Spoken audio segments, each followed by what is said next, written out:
نحمدک یا من شرح صدورنا والصلاة والسلام علی نبینا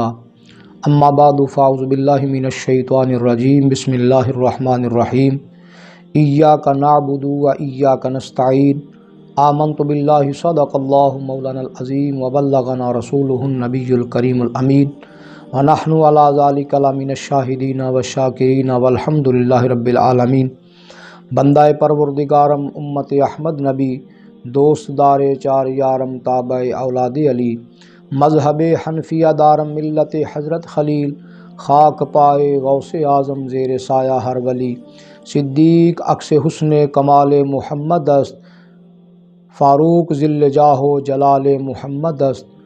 عثمان ضیائے شمع جمال محمد است، حیدر بہار باغ خصال محمد است، اسلام ما اطاعت خلفائے راشدین، ایمان ما محبت آل محمد است۔ میرے تمام چاہنے والوں کو میرا سلام پہنچے۔ آج ہم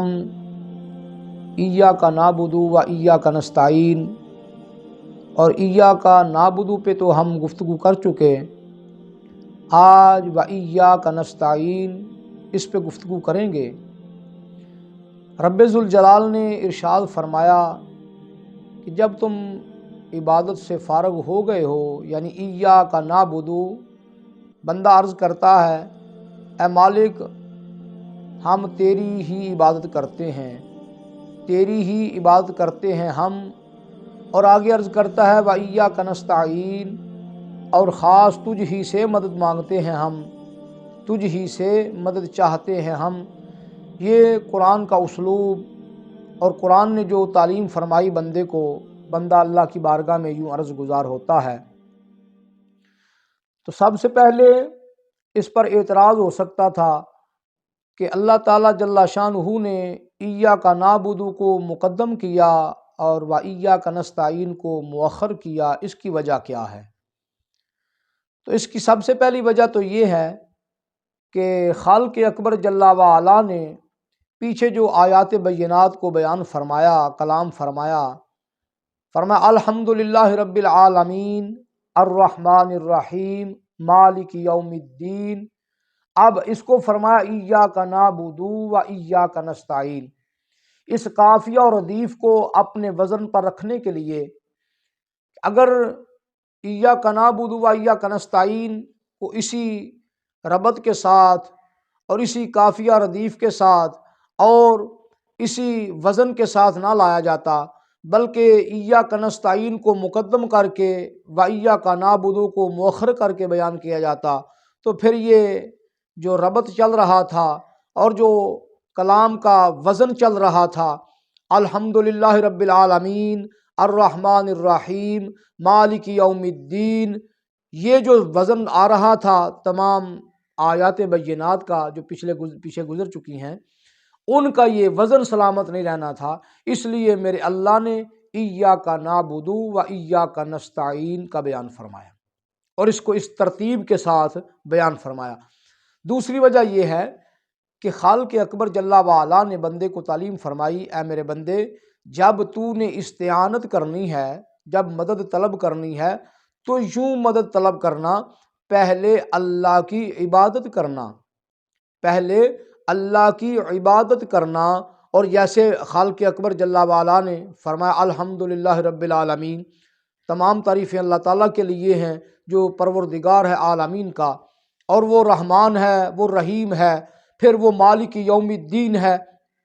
اب خالق اکبر جل وعلا نے فرمایا جب تو اللہ کی حمد و ثنا، اس کی تعریفات سے فارغ ہو گیا ہے، اب عبادت کر رہا ہے اور کہتا ہے اللہ میں تیری ہی عبادت کرتا ہوں، اس بات کو بھی مان لیا ہے، تو اب تو اللہ سے مدد چاہنے والا بننے والا ہے، اللہ سے مدد طلب کرنے والا ہے تو یوں پہلے عبادت کرنا، عبادت کے بعد پھر اللہ کی بارگاہ میں دست سوال بلند کرنا۔ اب جو دست سوال بلند کرے گا، دعا کرے گا، پہلے عبادت، عبادت کے بعد پھر دعا کرے گا، پھر خالق اکبر جل وعلا اس کی دعا کو اپنی بارگاہ میں قبول فرمائے گا۔ اور وہ تو خود فرماتا ہے، وہ خود فرماتا ہے اے بندو مجھ سے مانگو، نحن اقرب الیہ من حبل الورید، مجھ سے مانگو، میں تو تمہاری شاہ رگ سے بھی زیادہ قریب ہوں، تمہاری شاہ رگ سے زیادہ قریب ہوں، مجھ سے مانگو۔ اور پھر میرا اللہ ایک مقام پہ فرماتا ہے وقال ربکم ادعونی استجب لکم ان الذین یستکبرون عن عبادتی سیدخلون جہنم داخرین۔ اللہ فرماتا ہے تم مجھ سے مانگو، میں تمہاری دعا کو سنتا ہوں، قبول کرتا ہوں، اور تمہاری دعا کو قبول کر کے تمہیں جو چاہیے وہ تمہیں عطا کرتا ہوں۔ اور جو اس معاملے میں یعنی دعا مانگنے میں ہم سے جو تکبر کرتے ہیں، جو تکبر کرتے ہیں، اپنی اکڑ دکھاتے ہیں، ہم سے مانگتے نہیں ہیں، خالق اکبر جل وعلا فرماتا ہے ان قریب ہم ان کو اوندے منہ جہنم میں گرائیں گے۔ کون؟ جو اللہ سے مانگتے نہیں ہیں، جو غیر اللہ سے تو مانگتے پھرتے ہیں، کوئی مزارات پہ جا کے، کوئی کسی بابے کے پاس جا کے، کوئی کسی کو سمجھتا کہ یہ بڑا بزرگ ہے، اس کی بارگاہ میں جا کے اس سے سوال کرتے ہیں، اس کے آگے اپنا ماتھا اور اس کے آگے سجدے، یہ کرنا یہ فعل حرام ہے، یاد رکھنا۔ جب اللہ کریم جل شانہ نے ہمیں ایک رستہ بتا دیا ہے، فرمایا ایاک نعبد و ایاک نستعین، تو عبادت کر اللہ کی، اور عبادت کے بعد پھر اللہ سے سوال کر، اللہ سے تو سوال کر، تو جو تو اللہ سے سوال کرے گا میرا مالک میرا خالق تجھے عطا کرے گا۔ تو اللہ سے سوال تو کرنے والا بننا۔ تو جاتا ہے اوروں کے پاس، غیروں کے پاس، وہاں پہ جا کے آگے چل کر انشاءاللہ اس کی بھی وضاحت کریں گے، لیکن سر دست یہ باتیں جو ہیں یہ ذہن میں رکھ لیں کہ اللہ تعالیٰ جل شانہ نے جو تعلیم فرمائی ہے اس میں پہلے عبادت کا تذکرہ فرمایا، پھر عبادت کے بعد فرمایا وَإِيَّاكَ نَسْتَعِينُ، اب تم اللہ سے استعانت چاہو۔ یہ استعانت کیا ہے؟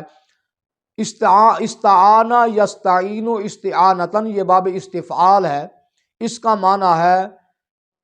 اللہ تعالیٰ سے مدد چاہنا۔ جو پہلے جو مطلق معنی وہ تو ہے کسی سے بھی مدد، لیکن یہاں پہ اللہ تعالیٰ کی بارگاہ میں بندہ عرض کر رہا ہے اے اللہ خاص تیری ہی عبادت کرتے ہیں ہم، اور خاص تجھ ہی سے مدد چاہتے ہیں ہم۔ یعنی اللہ تعالیٰ جل شانہ کی بارگاہ میں بندہ مومن عرض کرے اے اللہ میں تیرے سوا کسی سے مدد طلب نہیں کرتا، وہ کیسا بھی معاملہ ہو۔ اگر کوئی جنگ کا معاملہ ہے، مومنین کافروں سے جنگ لڑ رہے ہیں، تو مومن کو چاہیے کہ مومن اللہ کی بارگاہ میں عرض کرے اے مالک مجھے ان کافروں کے معاملے میں اور کافروں پر مجھے فتح عطا فرما، میری مدد فرما اس معاملے میں۔ اور اس کے بعد اگر کسی بد مذہب کے ساتھ کوئی مکالمہ ہے، کوئی باس و بحاث ہو رہی ہیں، تو اس میں بھی اللہ کی بارگاہ میں عرض کرے مالک میں تجھ سے مدد طلب کرتا ہوں۔ اگر کوئی دینی معاملہ ہے یا دنیاوی معاملہ ہے، اولاد نہیں تو اولاد اللہ سے مانگو،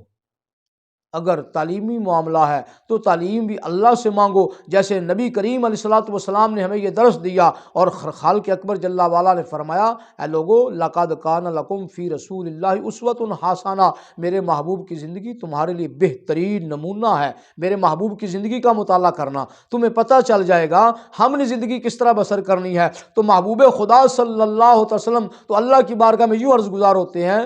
قل رب زدنی علما، میرے رب نے فرمایا محبوب یوں عرض کیجئے اللہ کی بارگاہ میں، یوں عرض کیجئے رب زدنی علما،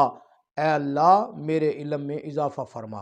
میرے علم کو زیادہ کر دے۔ جب محبوب خدا صلی اللہ تعالیٰ علیہ وسلم اللہ کی بارگاہ میں یہ سوال کر رہے ہیں تو ہمیں بھی چاہیے کہ ہم تعلیمی معاملہ ہو،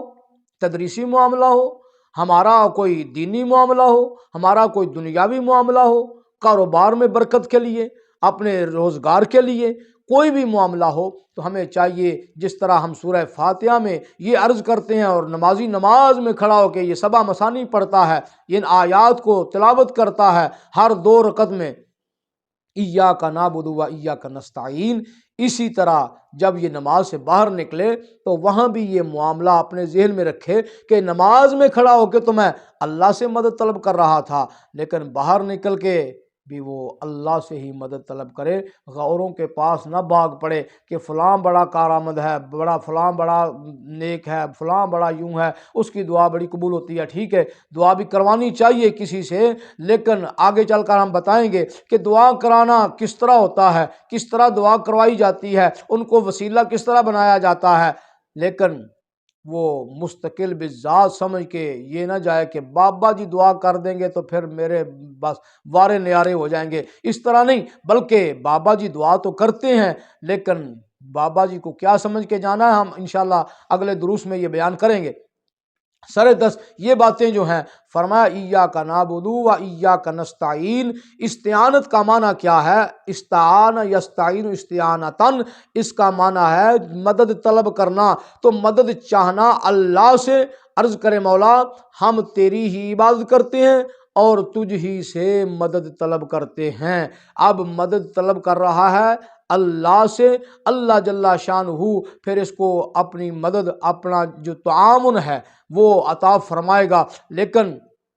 خالق اکبر جل والا کی بارگاہ میں یہ قرآن مجید فرقان حمید جو ہے، یہ اس ایک نہیں سینکڑوں آیات جو ہے وہ اللہ تعالیٰ نے اس باب میں اور اس موضوع پر نازل فرمائی ہیں کہ اللہ سے مانگو، اللہ سے مانگو، اور اللہ تعالیٰ فرماتا ہے پیارے محبوب صلی اللہ علیہ وسلم آپ سے یہ سوال کرتے ہیں وَإِذَا سَأَلَكَ عِبَادِي عَنِّي فَإِنِّي قَرِيبٌ أُجِيبُ دَعْوَةَ الدَّاعِ إِذَا دَعَانِ فَلْيَسْتَجِيبُوا لِي وَلْيُؤْمِنُوا بِي لَعَلَّهُمْ يَرْشُدُونَ۔ اے محبوب یہ میرے متعلق آپ سے پوچھتے ہیں، سوال کرتے ہیں، ان کو بتاؤ اللہ قریب ہے، تم مانگو اللہ سے، اللہ تمہاری دعا کو سنتا ہے، اللہ تمہاری دعا کو قبول فرماتا ہے، مانگنا تمہارا کام ہے، عطا کرنا رب العالمین کا کام ہے۔ تو میرے بھائیوں آج استعانت جو ہے یہ اس کو سمجھ لو کہ استعان یستعین استعانتاً، وہ اللہ تعالیٰ کی بارگاہ میں دستے سوال بلند کرنا ہے، دستے دعا بلند کرنا ہے، سوال ہر قسم کا اللہ سے کرو کہ وہی بالذات عطا کرنے والا ہے۔ باقی اگر ہم کسی سے جائیں گے تو وہ تو خود محتاج ہے اللہ کا، تو جو خود محتاج ہے اس سے مانگنے سے بہتر نہیں کہ ہم اسی سے مانگیں جو سب کو عطا فرمانے والا ہے۔ تو انشاءاللہ العزیز اگلے دروس میں اس پر مزید گفتگو ہوگی۔ خالق اکبر جل والا عمل کی توفیق عطا فرمائے، اور جو میرے بھائی ہمارے اس چینل پہ آئے ہیں اور اس چینل کو دیکھ رہے ہیں وہ ہماری اس محفل میں، اس مجلس میں، اس تعلیم کا جو سلسلہ ہم نے شروع کیا درس قرآن کا، اس میں ہمارے ساتھ شامل ہو جائیں، اور شامل ہونے کا طریقہ یہ ہے کہ ہمارے اس چینل کو سبسکرائب کریں اور بیل کا بٹن ضرور دبائیں تاکہ ہر آنے والی ویڈیو کا آپ کو نوٹیفیکیشن پہنچے، اور اس ویڈیو کو آگے لائک اور شیئر بھی کریں دوستوں کے ساتھ تاکہ اور بھی احباب اس سے فائدہ حاصل کر سکیں۔ اللہ تعالی حامی و ناصر ہو، آمین ثم آمین۔